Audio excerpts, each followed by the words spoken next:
ยสั่งเครื่องมาปกติเฮาบ่เคยถูกหลอกแบบนี้เนาะแต่เรื่องนี้เฮาสิลงคลิป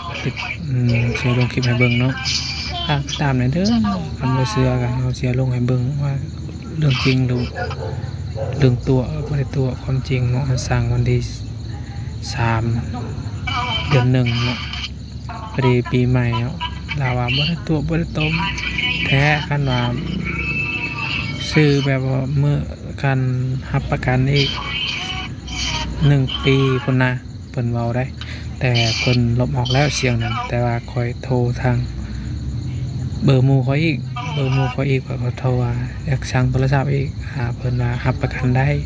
3 ปี 4 ปีแล้วข้อยเฮ็ดบ่เคยโกงว่าซั่นเด้อยู่แข็งลงพระบางคนนั้นนะแต่เฮาบ่เฮ็ดโอ้ยสบายดีน้องอยากสั่งโทรศัพท์นำอ้ายนี่ เฮาสิเปิด อ้าย แต่ว่า อ้ายอยู่บ้านใดล่ะ เปิด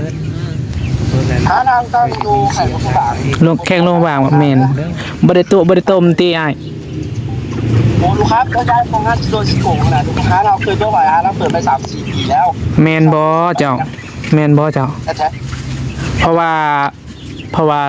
เลยถามรายละเอียดให้เนาะเพราะว่าน้องบ่มั่นใจเนาะ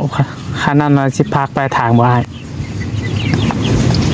ถ้าเก็บไปทางนี้ต้องให้โอนมันจับ500,000ได้ล่ะส่วนที่เหลือไอ้ค่าจ่ายอยู่ปลายทางเด้อ แท้บ่อ้าย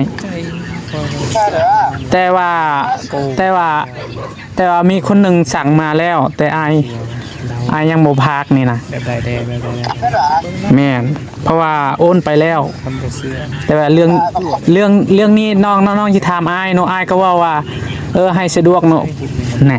บอกลาวเบอร์ลาวนี่เฮาแชทไปแล้วเอาเบอร์อื่นมาแชทก็ยังคือเก่านั่นละตอบวางเฮาเลยมันบ่เชื่อก็เบิ่งเด้อ